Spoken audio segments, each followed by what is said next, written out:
la coiffe Ikote. Et enfin, je suis arrivé.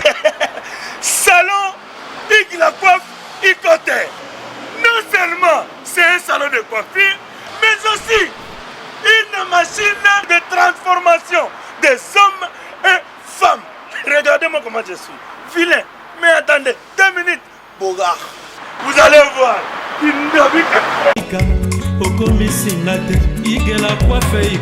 Hugues la coiffe Ikote. Votre salon de coiffure mixte afro-européen situé sur la Nationale 3 au 174 avenue Aristide Briand, les pavillons sous bois. Pour plus de précisions, veuillez nous contacter au 01 41 55 00 00 ou encore sur notre site huguelacoiffeikote.com. Nous sommes ouverts tous les jours de 8h à 20h, même les jours fériés. Hugues la coiffe Ikote, l'homme qui coiffe la ville. Hugues la coiffe Ikote, le salon de coiffure mixte afro-européenne de proximité. Au 174 avenue Aristide Briand, les pavillons sous bois sur la Nationale 3. Un seul numéro, 01 41 55 00 00. La beauté de votre chevelure chez votre frère. Hugues la coiffe Ikote, même père, même mère. Chikicha, chikicha, cha cha. La beauté peut tout changer. Salon Hugues la coiffe Ikote. Quelle beauté! Sexy pour les femmes, ndindindi pour les hommes. L'idée c'est pour nous. Kassi Yembe, j'ai un truc de bronze. L'idée c'est pour nous. Étoile brillante Myrna London, Sabrina Kapinga. Osopie. Alendeko ya mwasi yaka nazala motuna ndeko nalingi natuna yo esi bakata yo bilamba na bitumba esi bafiba yo limbongo na banki esi bamatela yo nzete ya manga esi babeta yo kata kuna bitumba esi bafibisa yo mokuwa ya makoso esi bakotisa yo mosapi na lisu Glody à Welly. Bonjour, bonjour. Fais ça code, papa. Mais papa, j'ai des services et partout dans le monde, au Canada, États-Unis, partout même à Londres, c'est le Calaming, j'ai des services et ils ont comme un service là-bas. Voilà. Là, bien, moi, hein. Pour y avoir habitude, Samy a eu que j'ai des services et ça n'a rien. Mais puis, il faut prendre et comme à Paris. Awa na biso na Bretagne awa tozana ngona Nantes, tozana ngona Pontivy, tozana ngona Saint-Brieuc, tozana ngona Loudéac, tozana ngona Angers na Balema. Sikoyo afongoli mususu na Paris. Bambo ke bele boy. Jibe service. Boza makambo. Bana poto, bana mokili mobimba. Partout dans le monde. Après ça manko na jibe service. Sainte-Thérèse na Chili. Station Sainte-Thérèse na Sibanango en face de la police. Kune bakangi batu awa yo kangi koli. Jibe service. Ayuna. Awa toza eza entre Marcadet Poissonnier na métro Château Rouge. En face, il y a magasin Carrefour Market. Manicole, oui. Vous commis ce soir? Oui, tu commis awa. Pendant Château Rouge, awa, na face à Carrefour, pendant que l'on évite, tu as presque un mois awa. Awa, voilà, awa, tu as awa, tu as Amro et Anita exotique awa, tu as donc, so aussi, so y awa, puis na biso ça na seko ni kabisi. Tout awa na Château Rouge. De l'autre côté, vente Amro et Anita. So aussi, même les cartons non pas. L'autre côté, on a des cartons. Donc, ma prix est awa, rien à dire. Donc, écart à moulaï, ce que tu as bloqué à bloqué à tien, il y a bio. Donc, so y awa, tacos. Dans le pays d'ailleurs, il y a yawa. La même ça, on n'a pas ya. Au salaire, on a comme awa, nazal na mumile. Awa to ça, yangone makam. Congo et na poto. Baneko, banamonda tie. Congo et na poto. Kaka wana Château Rouge. Bato basana exotique. Bauti ba province, bauti ba mboka mususu. Boya ko s'approvisionner pour ba prix. Yango. Raph Ngindou, le présentateur la force créative Congo Promo. Borotos à la force militaire na Congo Promo. Et faites comme moi, allez voir Congo Promo, tv5.com. Donc au nom de Jésus-Christ, nous bénissons le Congo Promo. Avec Raph Ngindou, Congo Promo ne tombera jamais. Piccolo Congo Promo nde. Ouais, balobi Raph Ngindou. Congo Promo toujours, grande puissance. Come on. Congo Promo qui torcos net in a film. Congo Promo babundana nango. Raph Ngindou. Congo Promo. What a plus, what a des boss là. Mesdames, Messieurs, chers amis, bienvenue encore une fois dans votre émission Code 9. Comme vous le savez très bien, nous émettons depuis Kinshasa, capitale de la RDC, toujours à la recherche de l'actualité. Nous sommes dans la commune de Bandalungwa, place de Tokutanana, Moko Oyo, Mesana Kolandae, dans différents médias. Il y a Zabongopé, homme des médias. Il lui s'appelle M. Daniel Safo, avec qui nous allons essayer de cogiter tout l'obéla, sujet d'actualité. Parce que l'opinion n'a pas et contraire, parce que les leaders d'opinion sur place au pays. Et puis, au botal, au niveau de diaspora, toujours un message ébélé, les lots quand même, chose première, chose due, tu quand même, tu se déplacer, malgré les multiples occupations, accorder moi une des meilleures taux de micro bon, mais ça n'a pas parce que régulièrement, à chaque fois qu'il y aura actualité, Tourbana Royal, les matériaux font les bisous à porte. Mesdames, Messieurs, sans que je fasse beaucoup trop de bavardage, d'entrée des jeux, pour permettre ça d'abord, Monsieur Daniel Safo, et d'abord comment se porte Daniel Safo, et puis deuxièmement comment se porte la RDC. Daniel Safo se porte bien, dans la mesure où nous sommes en plein combat. Tout ce que Dieu peut nous accorder pendant cette période, c'est la force. L'unique force pourra renforcer la résistance, que nous puissions chasser la dictature. Ne le ko soza malade des amamingi, tous ces nzamba pesa biso nzoto makasi. Bokolongono na nzoto pona bitumbo tozobunda. Eza suri kama koyoka sonite ya kobanga te ya kobomba te eza bitumba. Ndenge mbutambuta banda ko loba tango nyonso vous devez vaincre la peur. Biso ba Daniel Safo to longi kobanga et biso moko ça ne sert à rien. Mibale ça ne sert à rien. 10 ça ne sert à rien. Mais si 3 millions, 4 millions de Congolais ba brave peur. Ndenge tchenti sekeda banda ko senga yango, je pense que la dictature va disparaître de soi-même. C'est ça. Donc nous autres, makasi, parce qu'au fait, nous autres se sacrifier. Et ça va bien nous autres ça la lissoter, que Daniel Safo, afin la neti iner du matin libanda pour nous la musique, ça n'existe plus. Quelle est la restriction bien mode de vie au Daniel Safo comme on lelo. Bon, mode de lutte na yo. Non, mode de vie ça par rapport à l'it. Sozo mener combat, ngai na zalaki mwana, tiseke dans le autant union ce que et non pas d'ambition politique. Ce sont des jeunes qui me suivent et qui m'écoutent, qui ont besoin d'apprendre. On a beaucoup appris auprès de ces vieux-là. Viazo insistait chaque fois. Faut que likamni bozoluka. Tant bozoluka likamna, tu dois te discipliner par rapport à la conviction zanao. Ngana bige bato baza ba barbare. C'est pas en tout moment qu'il n'a rotambola na la une heure des heures. Donc il faut une discipline. On ne mène pas un combat sans discipline. On ne mène pas un combat sans une dose de spiritualité. On ne mène pas un combat sans coupir. Na vie à Kalozagi nango. Na vie au komi nango ne leko abitumba. Donc je suis obligé de mener mon combat. Okutinga na katandako na fandi na ngai. Zola na ngai. Bisengo bilenge bazalaka nango biso to sanango souté. To komi kaka na esengo yoko Congo na biso. Ça je crois j'ai répondu à la première question. À la deuxième question, comment va se porte le Congo? Zéro. Congo est koufi. Nous devons inventer le Congo. Le Congo n'existe plus. Pourquoi ce Congo n'existe plus? Il faut partir dans un angle purement juridique. La constitution n'y est pas. On a tricoté la constitution. La constitution, en fait, elle est là, mais c'est le problème d'applicabilité des lois qui...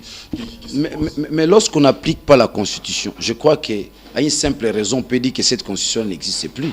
Pas que ça les yango les sous-soutés. Mais applicabilité pour yango ezali. Yo za na pantalon na yo makabolumbo na balabala. Oyebi saka batu na za na pantalon, mais là ta yango te. Oko bolumbo pona nini? Constitution ezali sous-souté. Pour te constitution ezala, ba ya mayele, ya mboka, ba papa episcopo, elongo na classe politique, ba yokani bongo, ba zonga na constitution. Moko ya musala tukende ko sala na Paris yangwana, les retours à l'ordre constitutionnel. To bimisi bongo accord. Accord yango ba dundi yango, ba madiadia. Ba lié sous accord, ba bimisi oya bango accord. Ni l'accord, ni la constitution. Donc mboka efandi likolo ya Kabila. C'est Kabila qui vient la constitution, c'est Kabila qui vient l'accord, c'est Kabila qui fait tout. Congo comme bilanga café, bilanga masango. Mais saisissez, ça veut dire que le Congo ne va pas. On construit un pays sur base de textes. On construit un pays sur base de lois. Non. Tu te rends compte, nous ne sommes pas encore une nation. Nous ne sommes pas encore un État. C'est que tout ça banane. Il n'y a qu'une chose qui résiste aux assauts du doute. Les citoyens. Le pays se construit par les citoyens. Quand on a réflexion, le pays se construit par des citoyens. Nous Daniel sa photo vivre na Congo na Kinshasa. On a habité na utiliser le terme au jour le jour tout le monde a bar les accords se créer hôtel les accords se créer puis groupe de prières les accords se créer donc en tout cas créer na prolifération cacophonie donc en tout cas au saranaté au monde a que idéal wana société na biso on dirait baso capter ba message wana malamu te dire que baso capter ba message wana malamu te c'est trop dire les en a penseur moko Socrate grec alobi boy soke moto ko sala mabe pona ebi malamu te mokolo akoyeba malamu akosala malamu. Si l'homme fait le mal parce qu'il ne connaît pas les biens, le jour où il connaîtra les biens, il les fera nécessairement. Message na biso kende na nzela te bato ba bongwana o biso to kolobezali malamu les biens. Ce qui ba yoki ya malamu bakosala lelo ka malamu. Message okende babar ba e consort d'ailleurs pour le moment qu'on se le dise, c'est un petit pourcentage bazana babar. Il y des bières, 3 bières. Non, les gens sont maintenant dans les lotoko. Mais la guenne. Agene minou. C'est là mon conseil. Agene chat. Agene chat, baxi champagne, bakati. Agene chat. Agene champagne. Agesha. Monde va mo bengango. C'est-à-dire que si le plan mental mutalobi, non mais la guenne, non mais la champagne. T'as niveau abonné ma meli biso. Le loyo passe. Et koti makasi nako yelo lisusu na makanisa moko mutamaele un penseur français Henri Bergson alobi l'homme se forme par la peine nango déjà yango toza nango te Congolais koti na kata peine te peine na makasi et tu veux olingo pimela formation ana non message ezokende 5/5 peuple congolais azokende bongo vers confirmation na affirmation en tant que peuple. Bato bako kamba biso bazo rêver. Ngana za homme de terrain. Toujours travailler. Il y a pire à cacher. Nous travaillons la grande mobilisation citoyenne. Nous nous sommes dit. Ezane loko moko kaka. Oiko ko isakabila. Ezaka loko moko. Mondo kite, charité. Et loko moko ka ko aligner bato en quantité industrielle. Tout ça là ka ngona nonande na Mobutu. Bato ba bima na balabala. Je peux te donner le nombre des millions moi bazaka na balabala Mobutu azonga kasima mais ne leko ana likanisa zalaki te ya kobenga na Mobutu ezalaki likanisa se yoko tozwa conférence nationale souveraine na biso omoni likanisa zalaki nango et puis to koya tozwa ka yango ngunza karibon la je ferme la conférence avec force mais le peuple s'est levé donc les loyo marche nyonso likanisa nyonso c'est vers la population à s'assumer à comprendre que mboko ezaye destin à mboko ezaraye destiné à mboko ezaraye alors ce que ezaraye tobima pacifiquement nazotanga buku moko mikolo de la dictature à la démocratie mais ba stratégie o eza mise en place na kati ya buku wana eza moko kaka ya stratégie la réaction pacifique mais lo lenge nini ba imboka esengeli batelema baike batelema ce qui batelemi baike lokola bango bakolomboka dictateur à rozonga sim. Regarde un peu Kabila, regarde l'histoire. À chaque fois que le peuple avance, Kabila recule. À chaque fois que le peuple s'en fout, Kabila se maintient. Le monument m'a passeport, au senti mobilisation. Voilà, toi comment il a passeport. Ah, pour nous dire que Congolais a soutenu Niamate. Congolais coach esprit. Congolais a soutenu Congolais era Zaïra bangbanda, na ba manda Mobutu na ba Congolais. Oui, comme na ba ya ba noko. Je crois vidéo on a talango chez un ami Daniel Bumba Alexandre vidéo moko yoku to tomboka makambo noring bando bina ko kinde kuna na ko boxer noring bando na ko zonga na ko yibisa mutu te ki vidéo ne choka bato muso alors que yepe awasa la lutte na ndenge ne nebi ke honorable Daniel Bumba ko te di ngate po yem Alexandre vidéo na yibisa yo ndeko na ngai bandet bangwanda baza ba nazi moni droit de l'homme te zobikisa bangwa si Daniel Saf n'était pas amoureux du droit de l'homme, je donnerais mot d'ordre. Et puis, tu vas tous à mot d'ordre. C'est que aucun na violence. Mais tant on moni muta komi na niveau pacifique. Na lobitant on moni muta komi na niveau wana. Obi cause la pacifique, ils ont ba degré nango. Il faut interroger Nelson Mandela. Il faut interroger Nelson Mandela. Il y a un moni Tshisekedi des extraordinaire. Ndeko nangai. Leader ne Tshisekedi azate na mukilo pour le moment. Nelson Mandela menait une élite pacifique, mais il y a des ramifications liées de la violence pour obtenir gain de cause. Mais Tshisekedi est resté pacifiste jusqu'au bout.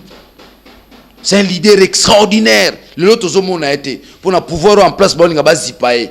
Mais makambo panzana, to bana ko expliquera mutu, hein, ora magino, to panzanteke pour na Tshisekedi, hein? Ozola nangai.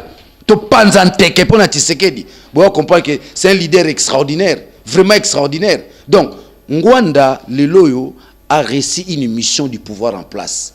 Je dis bien le pouvoir de Kabila, créer la diversion. Tala batunyo soto bazozo Kabila comme cible na bango. Ngwanda zo distraire bango. Tango muni na comme na niveau wana l'esprit est fort, la chair est faible. Na teli mutu. Ngwanda boma batu na mboka o Terminator. Mutu akoti si tribalisme na armée, c'est Ngwanda. Mutakoti songi na armée. Demandez les anciens officiers militaires te diront, c'est Ngwanda. Boni batu ya bomi bele bakende exil ba na poto. Ils sont aux États-Unis, en France, c'est Ngwanda. Lelo Ngwanda komi mutu. Par quel discours? Par quelle magie? N'oublie pas. N'oublie pas. Oh, bino bakasa Ngwanda za moko batu mso bengo Ngwanda zobuna. Quel est l'apport de Ngwanda? Nous avons obtenu, n'est-ce pas, les sanctions ciblées. Apport Ngwanda za na ba sanctions. Mais nous avons vu des Paul Sapou. Vous comprenez? Nous avons vu Moïse Katumbi. Nous avons vu des gens qui travaillent. Katumbi aussi, il a géré avec Kabila pendant plusieurs années. Plus d'une décennie. Nazakunate.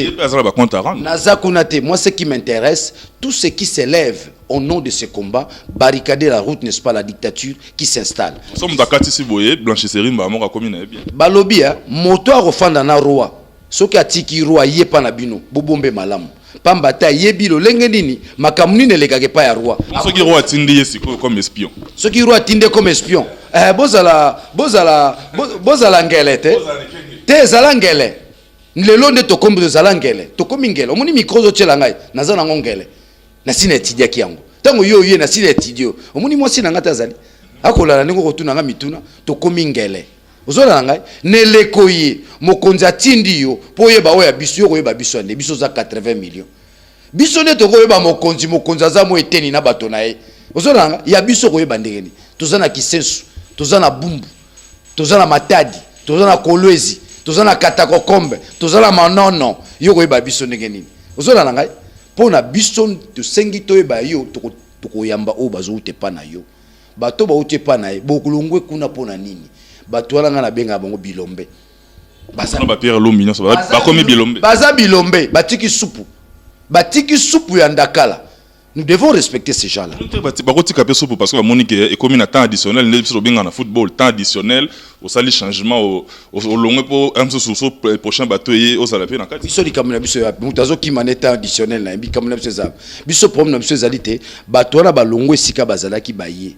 Baza bilombe pambate ba moni maye koleka kuna eza maye baimboka te eza maye ya bango moko pona mabumu na bango. Un autre élément qui me rassure na bato balongwa bayaka train de vie bazala kinango ba avantage bazala kinango. Ces avantages là ne sont pas finis. En quoi Pierre Lumbi est différent des spa de Shadari en tant qu'exercice du pouvoir na ba avantage bazozwa? En quoi Pierre Lumbi est différent de Tambwe Mwamba? En quoi Pierre Lumbi est différent de aller à Tundu?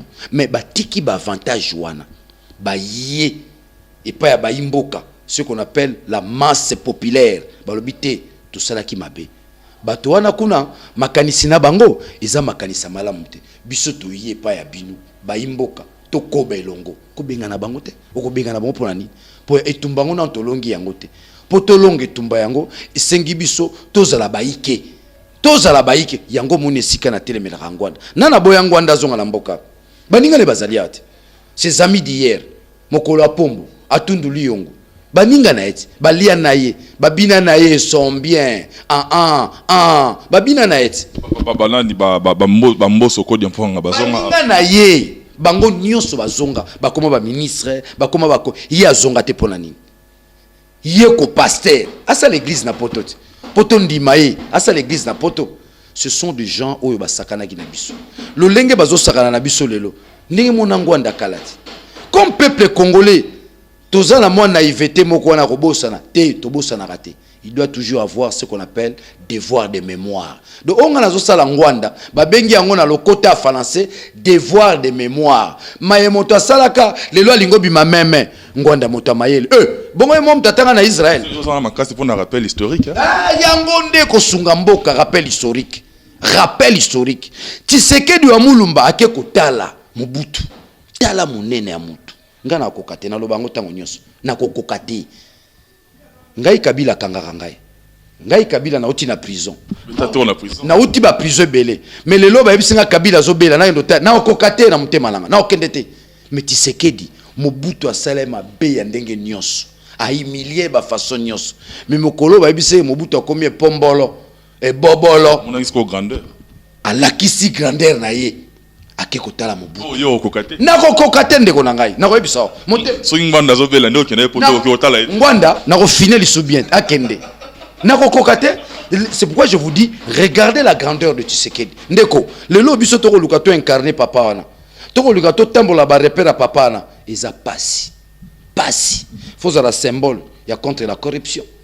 Faut avoir un caractère, ils ont maintenir notamment la constance, discours kaka moko, uto bandaki, moko yo changé, tu n'es plus de cette école. Pas que bazaki na discours radicaliste ya kosakana te, bango nyonso bachi ba la kuta bakota ba prison, lelo bango wana baza na manjoa.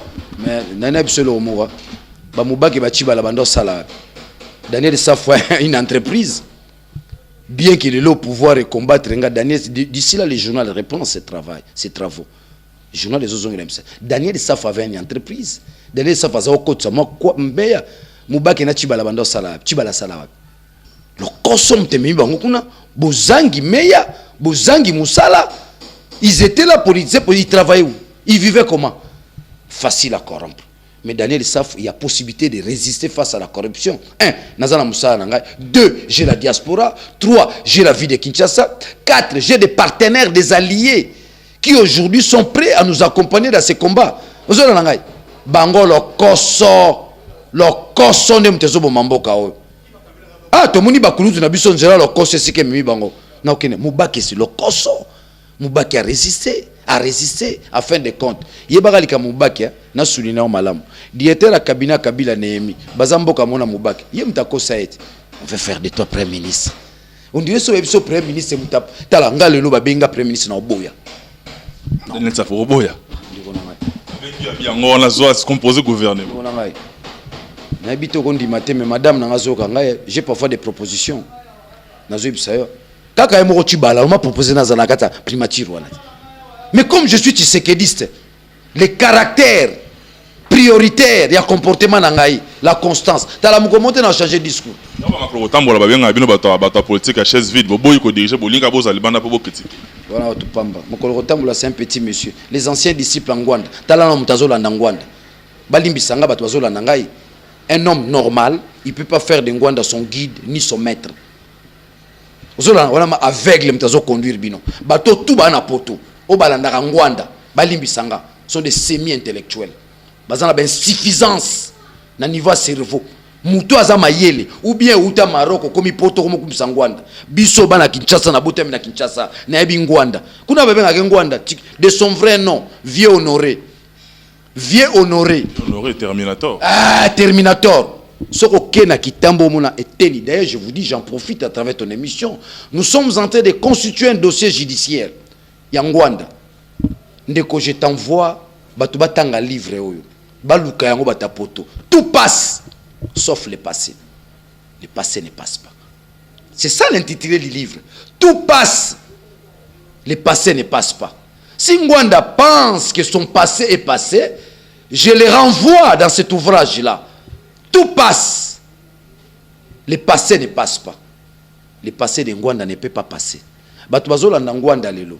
bazo finga bato bazo sala mobulu na poto soit déjà bata Pareko j'ai a donné les mots d'ordre à Pareko fait kufa à Pareko fait kufa awa kutu ezate yebisanga siège à Pareko na Congo ezabe na Mbandaka na Bujala na Katakokombe ou à Pézab na Likwa. Mais au nom de l'unité un peu bino bosala qui moi périple qu'on ne fallait pas. Non mon frère ndeko na ngai eloko na loba omba lebele si les Mobutis se sont revenus suite il y a manque d'expertise n'est-ce pas il y a AFDEL bazanga qui expertise ce que mon ba finance maïle zai muketara kadogo nchika tangate abundika guerre aye chika tangate yebisanga kadogo tangapi bulletin de 6e primaire azana ngote mais tala mundu ki agayar ako tobolo libumu na babal vous comprenez ba kabiliste AFDEL tango komi ils étaient accompagnés des Rwandais, des Ougandais. Tant bah comme expertise intellectuelle des Alakités. Ils étaient obligés de faire appel aux Mobutistes. Mais biso soto Zimboka et les Mobutistes et les Kabilistes au Beng Sabanté. Biso moto na ba tout. Ozona mukolomo tenga dane saf na bureau na fan. Na besoin carnet de lettres qui c'est que dans Azaki rassembleur. Tu sais que dans Azaki rassembleur il y a ba valeur, il y a ba anti-valeur. Tu sais que dans Azaki rassembleur il y a ba valeur. Il y a ba anti-valeur. Ça il faut souligner.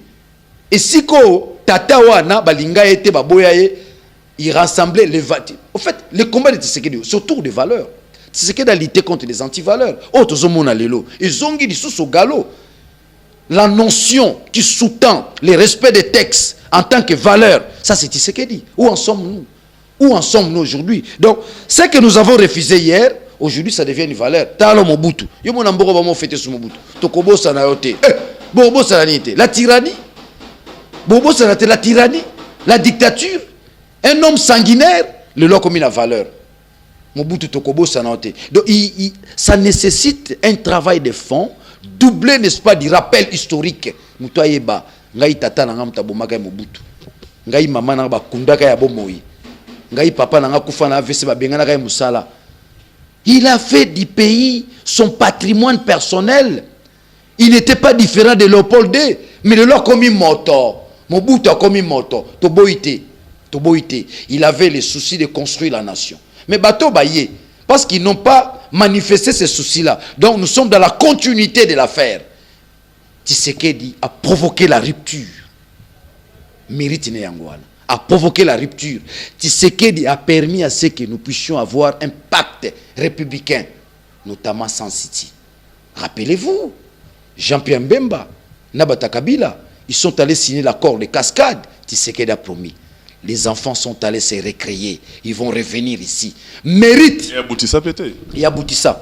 C'est comme ça qu'on a parlé, n'est-ce pas? Il y a un accord entre Jean-Pierre Bemba et c'est l'accord de Cascade. Mais qui a résisté pour que cet accord ne puisse pas aboutir? L'accord de Cascade. Un plus 4 va doubler les sous, Tshisekedi. Non, yoka ba double té kasi ba olenga nkoto komana. Histoire à Congo de 90 ans nos jours d'année ça fa fin décembre. Ça ne demande pas un professeur d'université. Je suis plus qu'un professeur à thèse dans l'histoire politique à Congo de 90 ans nos jours parce que ce sont des moments que j'ai vécu moi-même dans ma peau. Mututa rotangi sangango. Ozolanga, tant ba signé accord à Cascade et échoué. Tshisekedi a biwa kozonga. Tshisekedi a résisté. Ndeto kozwa l'accord global et inclusif. Il y a eu le mot inclusivité va voir le jour grâce, n'est-ce pas, à la résistance de Tshisekedi. Nebongo Trozoa 1 plus 4. Bah redoublé pour la Nini. Ils se sont rendus compte de la dynamique qu'il y a un grand résistant qui veut à tout prix que les valeurs soient mises en place. Excusez-moi, père son âme, un inapte politique, un handicapé politique qui seront dans la complicité de l'affaire, notamment au Lengankoi. Il tiendra des propos tels que Batindi avion que le reçoit Tshisekedi aboyi. C'est pas maintenant que Olengankoi trahit Tshisekedi. Il commença à trahir Tshisekedi depuis San City. Batindi avion que le reçoit Tshisekedi aboyi koya. C'est pas que dans ce pays n'a passé simple ça, il commença. Oui. Oui, un chien de chasse. Pour y rôle nezala qui n'a qu'à opposition à l'époque, tant que Tshisekedi dans un abomoy, c'était un chien de chasse. Mboa ganga. C'était ça. Mais de là comme leader. De Tchibala, c'était pas des tribeurs. un souffleur. Vous comprenez? Les loyaux, les faibles, nous connaissons l'approche technique et stratégique de Kabila. Il vous prend les moins faibles, les moins intelligents pour nous ramener au sein à leadership. Comme il y a moyen, n'est-ce pas, de bloquer machine. Nazongi sikoyo na likambu ya eleko to kominango eza eleko esengeli congolais nyonso atele mesika zali. Tala esika na rotika ngwanda te. Bato bako bunda, bato bako telema. Yo bato wana kobenga bango baza ba kolabo. Yo sko zali nani. Na mo kolabo ngo, je me dis bakomi ko utiliser ngo abusivement. Or esengeli tozala ini comme tu l'as dit là. Au nom de l'unité. Oui, au nom de l'unité, mais lorsque vous êtes dans l'unité et qu'il y a des gens qui détruisent l'unité, qu'est-ce que vous devez faire avec ces gens? Qu'est-ce que vous devez faire avec ces gens? Non, c'est aussi un problème de niveau. Batouana venir dans nos années. Aujourd'hui, le Congo change. Batou Ngwanda, qui peut venir ici? Ngwanda, même si 3 députés dans Boko. Ça faut quand même que nul n'est plus congolais que l'autre. Quand même, on a quand même besoin du plus petit que soit. Surtout on a sans par rapport aux valeurs, par rapport à Mabé, il a plus congolais que Ngwanda. En quoi il est congolais? On lui a confié le Congo. Pendant 32 ans, il a détruit le Congo. En quoi il est congolais? Il n'en a jamais démontré. Les longs de Ngwanda, Robongisamboko, Fandako, Tiga Daniel Saf. Fanda na pesoli parolia na elo milikila na biberon. Okomi mwana. Si le plan politique c'est un enfant, na relié ce qui kedi, na relié syndicat. Ngwanda, il a détruit ce pays 32 ans d'Iran. Ba pesoli baku tongamboko. Na si ça quitté. Na si li solo ngate. Tiseke da roya a otokutana Mobutu. Abina kutani na Mobutu. To solo li malam bato bagangi. Tiseke da rassurer population. Na constaté Muninga nangai alingia zonga bongo na baki ya CNS. Ndeko nangai ezaka na programme moroté vision moroté à Congo ezanti CNS. Tous les Congolais se sont retrouvés là. On a traité les problèmes même de la sentinelle. Simigo Bolobelaka, déjà la conférence nationale souveraine, on avait résolu ces problèmes là. Il n'y a pas un plan d'action, il n'y a pas une vision. Oh yokotika la recomparaka, to comparer la conférence nationale souveraine. La conférence souveraine a produit la vision d'un Congo meilleur. Tangu Tshisekedi a bété les batuli solo. Na oti komona ndeko nangai nzoto za malamu te metoza nelikia nzamba kosala e mais loko ngana kangi na bokuta lingana ye loko la ndeti azongisi makanisi na ye tozonga na nzela. Mon frère na poko na ngwanda leka. Finga Tshisekedi c'est un menteur. Jamais. C'est pas ceux qui se sont dit avec Tshisekedi, avec Mobutu. Ngwanda, honoré wana. Le loko mi moto. Soka senga bolimbisi na poto ayawa, asenga pe bolimbisi awate. Azalaka na Togo, Togo yindi. Il est là pour entretenir la dictature. Dans la dictature est na Togo. J'allais oublier avant ton émission saluer le courage des compatriotes togolais parce que le combat n'est pas seulement pour le Congo. Le combat est Afrique et panafricain. C'est ça le combat. Nous avons des amis à Congo-Brazzaville, nous avons des amis au Sénégal, nous avons des amis à Burkina Faso, pour le moment. Donc hier, on évoluait dans l'isolement. Les autres comprennent que le problème de l'Afrique, ils ont une dictature. Donc on est en contact avec tous les amis. J'en profite à travers cette émission. Oh, Togolais, nous sommes de cœur avec vous. Chassons la dictature qui est au Togo. Et ceci, et qu'on profite comme exemple de pays, M. Tikali. Bon, l'embali sous thé. Et aussi, je lance un appel à mes compatriotes au Cameroun, notamment les enseignants. On va décréter grève dans le Cameroun. Bon, on est de cœur. Token de Bongo pour l'Afrique. Le combat du Congo, c'est le combat de l'Afrique. Le leader congolais n'est pas seulement leader congolais. Daniel Safou est leader au Togo. Daniel Safou est leader au Sénégal. Daniel Safou est leader au Congo-Brazzaville. Parce que mon combat, c'est faire partie de ces messieurs qui sont en face de chez nous aussi. Denis Sassou Nguesso. Ça qui élection n'a pas élire tout le monde peut le président occidental nous va féliciter. L'élection à Kagame 98%. Bon sera en Afrique. Kurundi ça va tirer les lois ça. OK, ne Kurundi ça okangamane kala mingi te chasse te rassure. Dans sa frère le comme rassure na personnel lingi tango esalama au monanga ke tozana moi. Bandeko bala na ba OK, les amis de Burundi soyez calmes. Il y a un travail qui se fait, un travail de fond. Voir comment on peut stopper la tyrannie des Kurunzinzi. Ozola nangai. Ah. Parenthèse, moi, je suis rapidement, avant tout le dossier, il y a un passeport. Daniel Safou, il y a un bino bokendaki. Il y a un passe na yo, bon, il y a un passe na yo, Mike Mukebay, na sur Nabiso, Gloria Senga, bokende pour signer manifeste à citoyens congolais du côté de l'Occident. Et on a ce moment qui est beaucoup comploté contre la République. Mais face à de telles allégations, Daniel Safou a réagi. Merci beaucoup. Na motuno tuningai wana ezaba disuto mo ba bangwanda ora bangwanda te cinquième colonne non. Les gens aujourd'hui qui acquisent to ko comploter pour mboka na psychologie ba benga la projection cathartique. Ça se justifie sur les plans scientifiques. Donc ezaleli ya moto alingo mona pas moto mosusu. Ngalinga kete ya muibi arandumba ngalinga te ya tonga kabatu. Oh c'est lui-même. Vous comprenez? Qui ont comploté contre ce pays. De Lambert Mende, non? Basala ba rébellion. Nga dane saf na tiko sa rébellion te. Basala ba rébellion. Ba Afler, ba Kabila, basala ba rébellion. Baza makila na maboko na bango. Ils ont tué les Congolais pour avoir le pouvoir. Ba melara soupe en Dakala, soupe à pigeon, soupe en binjo. Non, nous c'est pas la rébellion. Nous sommes allés réfléchir. Na robetelo lisolo moke. Makambo to ndo sa na Paris. To bandaka yango awa en face à maison communale ya Lingwala. Na professeur Mbata, retour à l'ordre constitutionnel. Ba beta biso na yebisiyo. Ozona na ngai. Bon, tout na mukebe so okutana. Ba beta tout na professeur Mbata. Oluka to okutana na mukebe. Ba beta biso na ba Jean-Claude Katende oyo, ba nanio bato ni na ba droit de l'homme. Ba beta tanazo coup de pied à Panzia. Hein? Doyoki mnage moi ça zo tuno kende osani na makambwa na okende kaza mamba Congo to tikate to kabibo moyina biso pona bango to pesi bango bo moyina biso bon moni ngai na pesa régime akabila bo moyina ngai naza na Kinshasa na Zambie te na Rwanda te Kimbangu a mené son combat tout en étant ici sur la terre de ses ancêtres non nominant en place bon lo lenge ninga relaxa liberté pa bato ya moni bangwanda baza be escroc yaka. Soza mobala solo yaka ngwanda bakango na prison to mona viezo futa masumu nakala accompagner fa bunda kota peuple. Toi qui n'as jamais combattu du côté du peuple on le salon na poto mbongo pe silier mbongo a 32 ans feu mbongo za souté. Vous comprenez? Akombo que nous recosera ba président africain. Oh, tu vois, en Israël nous avons appris pour se maintenir au pouvoir à kinda monter Israël ba kinda ke belé.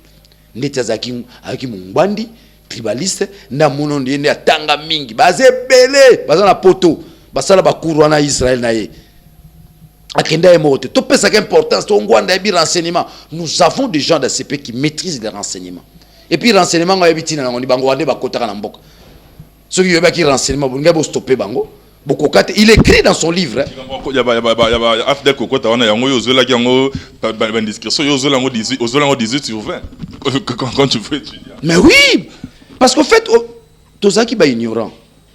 Ngana toi qui ba ignorant. Nous avons cru que un peuple on le libère. Moni fin tu l'aura désiré la bisona haute politique. N'a ko libérer peuple congolais. Maintenant on a compris, un peuple on le libère pas, il se libère. Pas monto ko libérer a rotinga mongam na libérer. Moni régime n'enge tingamite. Kas afdel. Bisom to libérer bino. Balingi so okendete. Un peuple se libère. Côte d'Ivoire, général Gueye, yaki a Bengani a Tikali. A Bengani a Tikali. Mais c'est quoi ça? Akufa. Ah, peuple ba libéra kaite. On est à Liverpool. Maman à Liverpool. On est libéré, bino, je viens vous libérer. Longtemps vous étiez dans la dictature, peuple Congo. Non, un peuple se libère seul. Démarche tous dans le loyangwana. Bisoba congolais tous se libérer seul. Cette fois-ci pour prêcher un exemple, le pays se tire en Afrique. Pour prêcher un exemple, c'est ce qui va s'opérer d'ici là, mon frère. Ça, je vous assure, le peuple congolais a lingi à s'affirmer. Donc, Ngwanda n'a pas insisté pendant la zone orale comme Ngwanda, au balandaka boutique eza soni. Moi, na tangi kelasi, mon bouti a tangi si, a tangi kelasi, a okoma motangwanda. Et puis il y a des gens qui se disent, oh, biso za batangwanda. Eh, otanga wapi? Otanga kelasi wapi? La mobilisation et ça la tout le monde a bande kuna classe yo taki na occident kuna ba boya musique beta kuna tout le monde qui récemment jeune frère Nabiso héritier l'ingara ne kobeta tout le monde qui mobilisation ba bota qui ba payer belé pour ba na Paris ba boycotter concert wana mais Corneille nanga numéro 1 ya seni auta ki kuna place à koloba ki azo douter que les gens à la pété en décembre na Paris mobilisation za ki moindre Bruno Tibala auti pe kuna mobilisation za ki moindre pourquoi ba politiciens ba ça concerné directement ba subir mobilisation en été. Merci beaucoup pour la question. D'abord on a vu ça chaque policier congolais comme la diaspora batape pero arimo vaza diaspora eke mende pa na diaspora ne mutunyo soazo ra moi kanyaka l'état tangu ba action rigoureuse à l'endroit ba résistant il y a Londres parce que bango résistance on bandi pina na Londres côté on ring banda bandaki na Londres moni osko te nazozonga na été aza référence aza pe modèle te aza escroc vrai escroc na ndenga j'étais maître frappeur on est robeta c'est que maintenir ba propos na wana te na robeta te pona to koti na dimension moko il représente plus rien le longa na ngwana nam ça représente so na kina to vote na gagner ngwanda na kini le loi même en Europe je représente plus que ngwanda je vaux plus que ngwanda eza arrogance te ni te mais moi je vaux plus que ngwanda même en intelligence na mayele kolekaye pa mayele nganzamba pesa na classe na tanga na roza lo service à mutute so na ngine époque Mobutu nangana démissionné donc nangana yembela ko jaelo kumbanjila ngaye nangana salamote et je vous assure jeune que j'étais déjà je combattais Mobutu jeune que j'étais c'est comme ça que je me suis retrouvé déjà jeune à côté de l'IDPS comment ça n'a pas cadre idéologique à IDPS na moi la mukina na diplôme ça rappelle des fanatiques à l'endroit il y a fait président Tshisekedi rosa fanatique na fanatique via Mvutangai fanatique c'est moi encore moi je suis envoûté par Tshisekedi naza mvute muna mvutumana yango le tozo kende nango ti toko isa régime nous sommes des envoûtés de Tshisekedi. Tshisekedi a envoûté tout le peuple congolais. Mais quel type d'envoûtement? Un envoûtement positif. Il a fait de nous les amoureux de valeurs. Les amoureux de valeurs. Bitumbo to buneza ba valeur. Bato bazo diriger biso tozo reprocher banoni. Ba anti valeur te corruption, coulage de recettes, incompétence. Fiske ko ba elio a boy ko futa boy mama. Ngani bango. Yo to bingana mutu mo ya mposi ko. Ngani na bina futa pona kimbuta tonga sunda ko mususu. Fula zo rolongola te na balabala. Kimbuta ba fula zo rolongola te. Bongo fiske na futa na boy na bio. Toze la modo da Félix. To futa maite to futa fiske te. Mais modo da onde zo umela e bandaka. Biso déjà bat esprit to mo bengana bango. Na bengani dans un état de droit. Yo bengala agent l'état ba kangote. Pour moi, l'état de droit n'existe pas.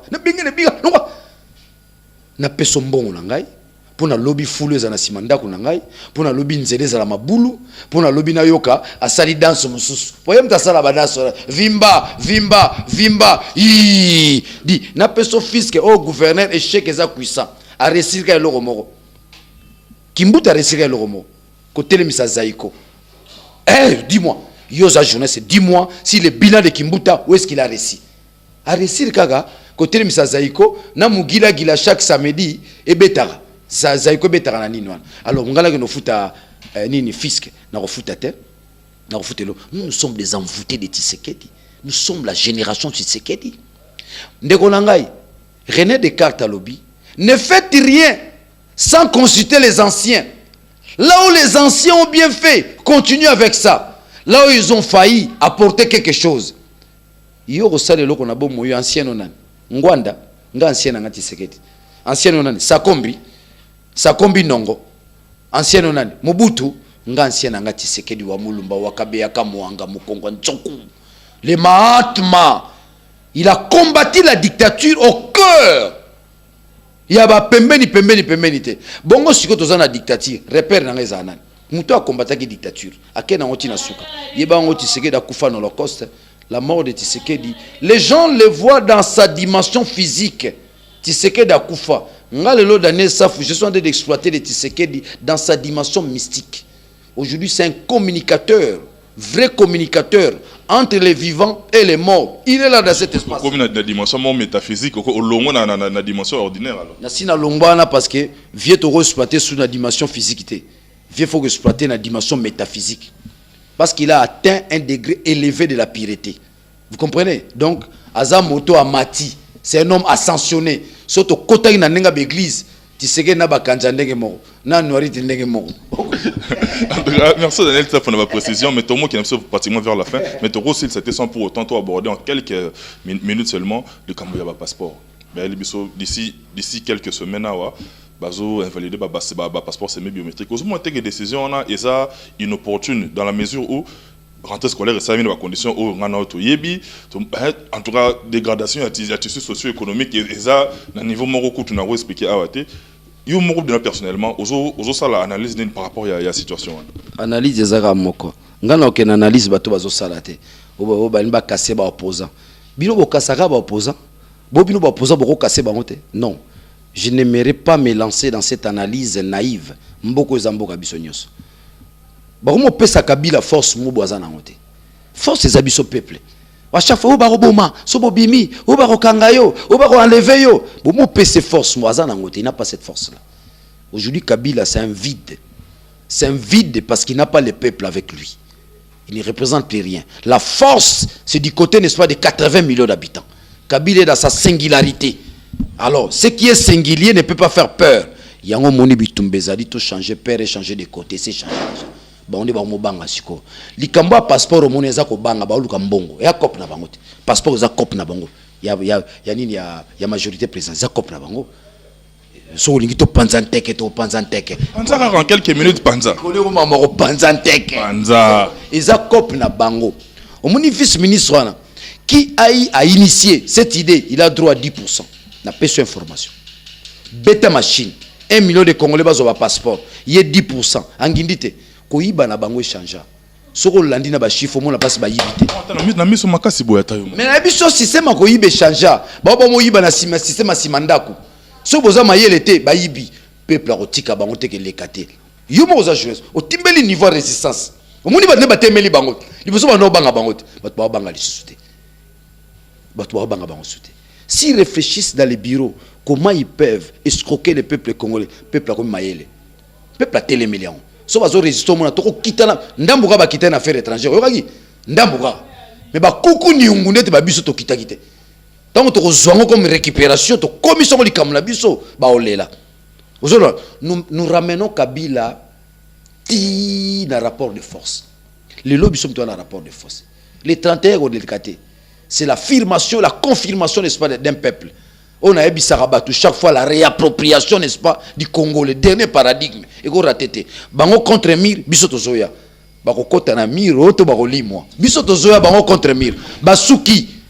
Les 31 euros sur le bas, par rapport à la indiscrétion, et l'Obama, que d'ici décembre, ça peut Félix soit prématuré. On a besoin de aux alors touche parce que Félix on a qui non a son expérience il a qui livre des pizzas, qui fait sa papa a politique bien en même temps Pierre Lumbi boya qui na scène ça bia outi ko zalana Kabila il mérite pas tout ça mais si les lots il faut tout qu'il y ait un troisième dialogue et ça avec quoi comme sujet de base et puis pour dialoguer avec qui surtout que le troisième dialogue bilanga café bilanga caoutchouc ne Léopold Wandosala.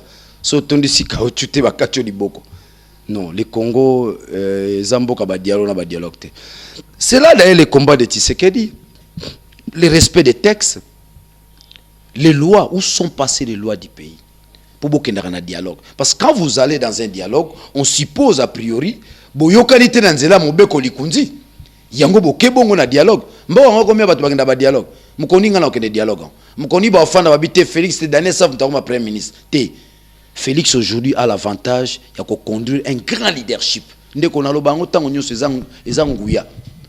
perdez un grand leader.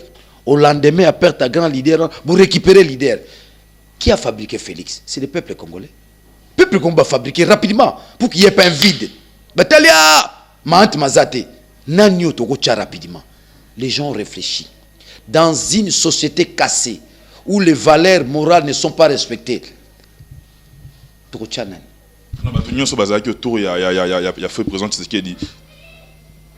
ce choix s'est posé car on a Félix alors qu'il il y a crise de confiance. Au vu aussi de tout le monde tandis que Félix a Kabila na butu. Résistance c'est ça mukatem te bomake. Yango mona ebisa madame nanga tongo lamba fufu. Kalinga Thompson alia. Parce que Kabila mi bengelo na liaki fufu te. O CD nzala mte bomavie mubake. Ola nangai. azala bongo za kutuktina otanga kombo na été. En fait, l'école de Tshisekedi, c'est pas l'école qui te chasse. C'est toi-même qui quitte l'école. Du moment où tu as une constance. Tant que tu as réuni sous les critères de l'école, tu as l'école. Moi, Daniel Safou qui vous parle, le jour où je serai plus à mesure de répondre au critérium de l'école Tshisekedi. Non, l'école, tu quittes l'école, tu es Yomoko. Qui a chassé Moubak, qui a chassé Chibala, ils partent d'eux-mêmes. De même, peuple né à Tali, yo mwana na zalawana. Total asobi yo trahir. Bato no soto tché. Peuple est un militant à UDPS. Et les militants. Mais les militants de l'UDPS constituent une grande majorité. Et quand ça devient une grande majorité, une majorité industrielle, on peut déduire peuple. Tu es d'accord avec moi que l'UDPS est le seul parti qui regorge en Katinaye un grand nombre par rapport à la partie. Alors, surtout un grand nombre, si les plans sociologiques, tu peux déduire comme peuple.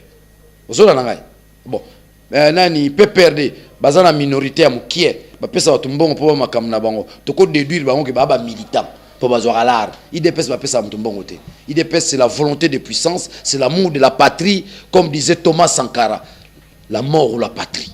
Merci Daniel. Donc, le logo on a ko beta c'était makasi. Félix Azalite moto batieyete. Population motatieye. Atali. Soki to check ngandi aze lombete. Akolia kanyaka. Soki to check ngandi aze lombete. Akomela soupe ndakala. To chamwana nae. Félix peut aujourd'hui trahir la pensée de Tshisekedi. Je ne pense pas. Félix aujourd'hui peut trahir son père biologique. Je ne pense pas. Parce que Félix a double avantage. Tshisekedi à la fois son père biologique. Tshisekedi à la fois son père politique. Neti ngai Tshisekedi a père politique na ngai. Repère na ngai. Na avantage moko. Mais Félix a des avantages biologiques et politiques. Kobo ça a Félix qui na balabala pour nous réclamer ba droit. Pendant que Tshisekedi a qui en vie. Donc Félix, c'est un combattant par entière. Félix a senga batuba bimananzela alors que yemo azaki akendaki na à l'extérieur même na batutsi na alors que azalaki na libanda. Et puis les peut va déplorer ngo. Waneza ba déplorer ngo oui, ils ont raison mais ba bango za contretemps. Félix a une grande mission. Au-delà de conduire, n'est-ce pas, des assises politiques sur le plan interne, il a la mission aussi d'inscrire le Congo sur le plan international. Donc chaque fois ils ont appel à Libanda parce que pour ma Congo, tout réglant sur le plan interne. Tout réglant aussi deux niveaux. Interne et externe. Donc c'est là où on a besoin de la diaspora. C'est là où nous tenons avec notre diaspora. Et quand Rwanda veut, n'est-ce pas, troubler cette diaspora-là, tout est bon. Donc tout le monde fait que ça à tout moment. Congo, ils ont la mission Oyo et Sengre Libanda na kati to za bomoko. L'unité dont il s'agit. Libanda na kati to zala mutumoko diaspora na biso batona kati to bunda bitumba moko bango bazo bunda sur le plan international biso zo bunda sur le plan national mais ceux qui bozu mutumo escroc moko boy ay la bino mamba lukuta au 5e colonne oh j'ai vu ceci oh nini makamongo peut changer rien en tout cas ngwanda le fo bay bango ke lukuta na lukuta je le laisserai jamais toujours constituer ba dossier judiciaire à moins qu'à senga pardon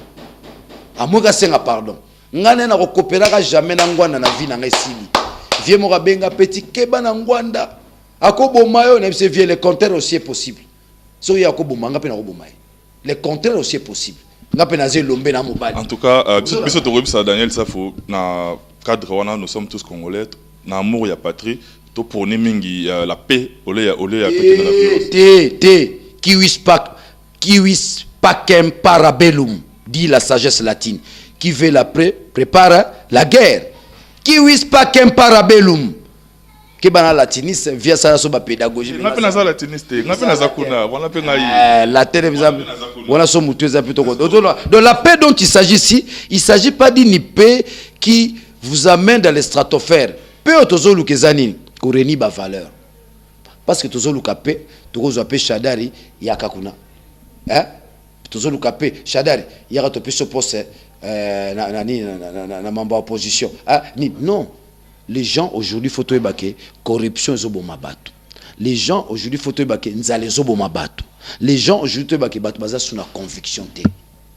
On a appauvri les Congolais à telle enseigne que vocation à mutu ya ki bo moto eza souté. L'homme a une vocation ya kozala mutu. Tant moto akomi moto akokomisa pe société na ye na boanya akobongisa société na ye yo bisa moto oyo azadi susu na vocation humanité akombo ondeti nyama mokoni akobongisa esika ya fandi tala banzela full ndenge komi partout. Est-ce que vous voulez dire que ici à Kinshasa il y a la vocation humaine?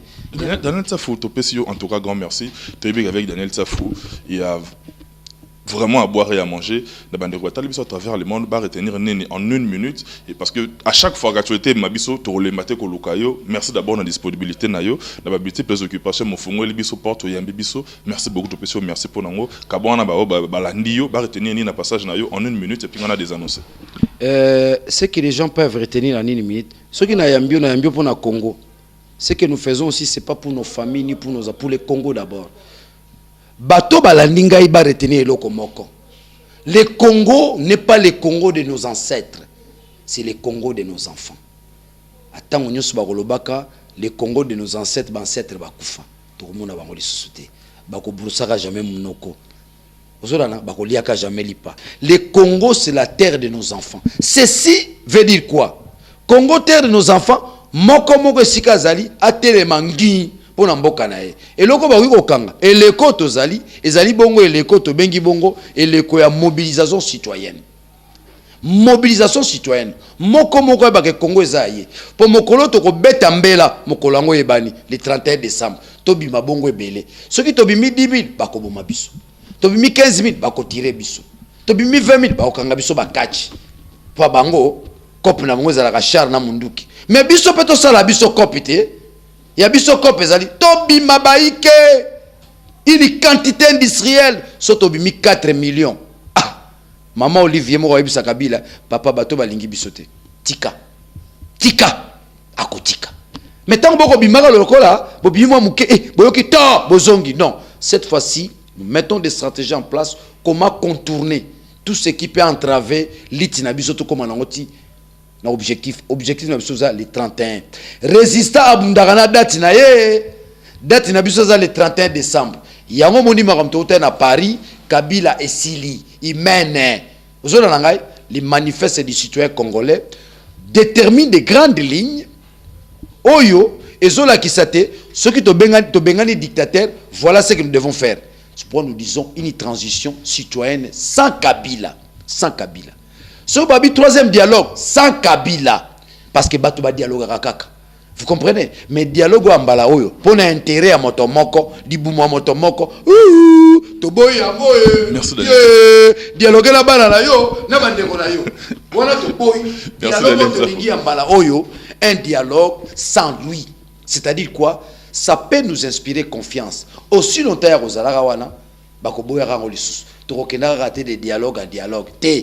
Tokena mobeko likunji qui est notre constitution tokena accord oyo esengelaki ezongisa biso na mobeko likunji mboke tambo mabongo oboso boyi mboka kendo boso bazali bato nyamu bato supu bato mabumu.